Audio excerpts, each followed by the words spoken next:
365 days, every single morning, same ritual. And to be honest, I've never seen so much growth in just a single year.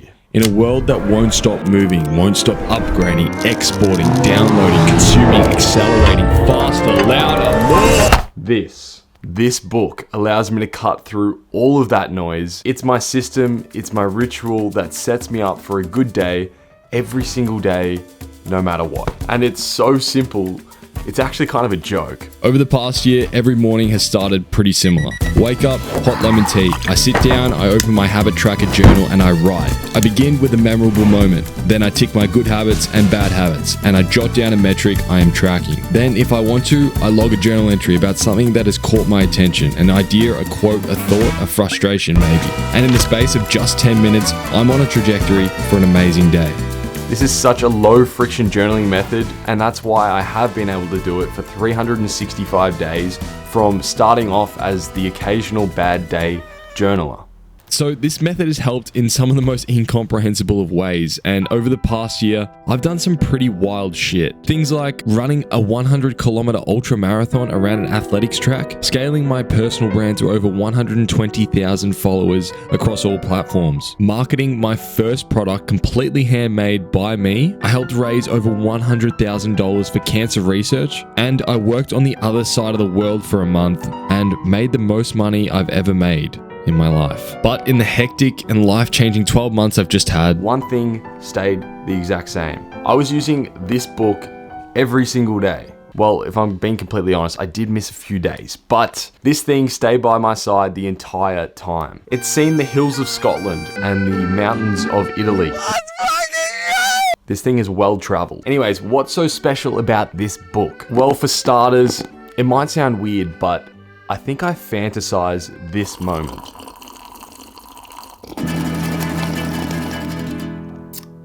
Sitting down in my chair, early morning, hot cup of lemon water or coffee, and I just open the crisp pages of that book, pen in hand. and this was probably the biggest shift that allowed me to track my habits for so long, I turned productivity into a mindful ritual. This method might not be for you. It's about finding the method that works for you and the method that you can stick to. Something that actually makes productivity feel less like a chore, more like a lifestyle. And yeah, I am convinced that this method can literally benefit everybody. 1 sentence per day. But if you want more of a detailed guide, I'm gonna leave the video to this and how to set it up in the description, so just go check that out. But before I found this method inside the one book, I tried all sorts of things. I had things stuck on every wall, books for all sorts of purposes, but none of it felt right. All of it seemed too much, like there was 500 things happening at once. Whereas when I use the habit tracking system, it only serves 2 purposes. Tracking my habits and journaling about my days. Good old pen and paper never seems to fail me. The funny thing is, no matter how much I preach pen and paper all over my social media, there still seems to be so many software developers that hit me up to collaborate on their habit tracking apps. Some guy literally created an app off the journaling method I use. I mean, if it works for you, it works for you. But let me tell you why it doesn't work for me. Because the issue is this phone serves like 50 different purposes. So when I'm actually done tracking my habits, I'll probably get a bit distracted and somehow end up searching my emails or scrolling through fucking reels. Just having one singular thing for one purpose only is so critical. Sitting down with a book leaves you no distractions but to be inside that book, especially in the early hours of the morning, setting the tone of the day. Try this out in a book. Analog is the way to go. What I've found is that if you want to be a consistent and disciplined person, you have to build your bank of evidence. This means stacking consistent days, stacking micro wins up and up. You can never build too big of a bank of evidence. The bigger your bank gets, the more evidence you're gonna have to show up again and again and again and win and win and win. And that's what changed. This habit tracker became a bank of evidence. I showed up for 365 days, and that's enough evidence for me to wake up and know I can make the right decision. I'm gonna read out a quote that you may have already heard before. Telling people you're going to do the thing isn't doing the thing. Making a to-do list on doing the thing isn't doing the thing. Hating on yourself for not doing the thing isn't doing the thing. Hating on others who have done the thing isn't doing the thing. Watching this video about doing the thing isn't doing the thing. The only way to do the thing is by doing the thing.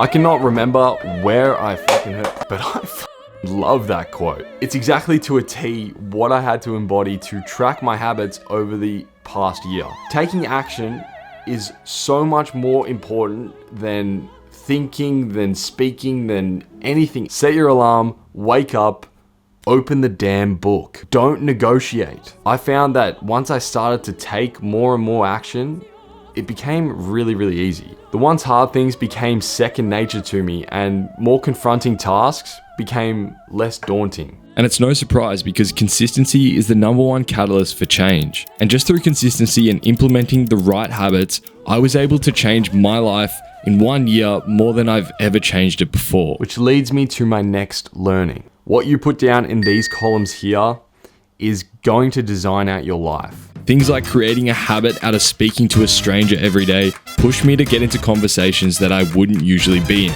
As a result, I spent my month curating social skills, which I then implemented in things like a podcast or even everyday conversations with a barista at a cafe. Not to mention, I spent 3 months cold showering. I'm not quite sure what influenced me to do that, maybe all the bro culture online. It definitely made me rock solid in making a tough decision. We are just the sum of the habits that we perform throughout our day. So if we can curate what we do and really look into what we're actually doing, we can really start to design a beautiful life that we choose.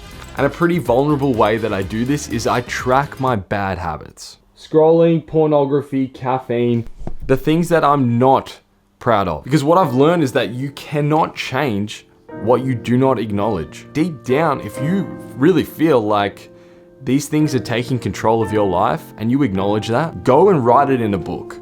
Go and tell someone, because we need to start bringing it up. Like, I literally told the entire internet that I have a porn addiction, and of course that video went to the moon. Yeah, let me know if you want me to make a video on that, because I'd be happy to talk about that. Tracking your bad habits, I'd argue, is more important than celebrating the good ones. It's been the exact reason that I've been able to take back control of my life through the things that I'm not too proud of myself for. Going 3 months clean now on a bad habit like pornography makes you feel so good about yourself. It gives you the confidence that you could actually curate all the things that you consider a problem. But the truth is, over this 365-day mission, journey, challenge, some weeks I'd look back and see that I had drunk caffeine every single day of the month. I'm only human, and so are you. There's absolutely no point of beating yourself up over these small little things, but you gotta hold yourself accountable.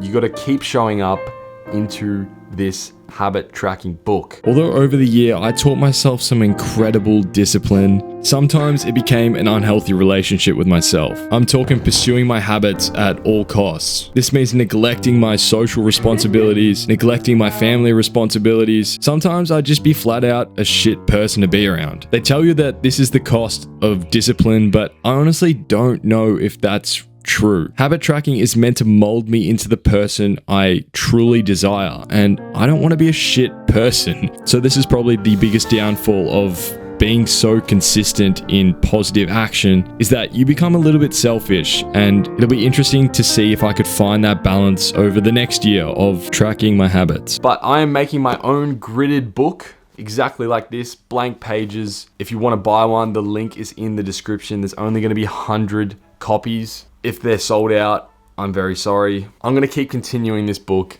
until it doesn't serve me. I'd be stupid to just not keep doing this. Even on the days where I feel like it isn't serving me, and ultimately when you look back at that month stacked up so beautifully, you almost realize this is what I do it for. If you've made it this far into the video, you're good looking as hell. And thank you so much for sticking around. Please subscribe to my channel. I'm gonna keep on pushing some valuable content, some actual intentional content. I really wanna grow this thing, and I really want you to be part of it. Goodbye.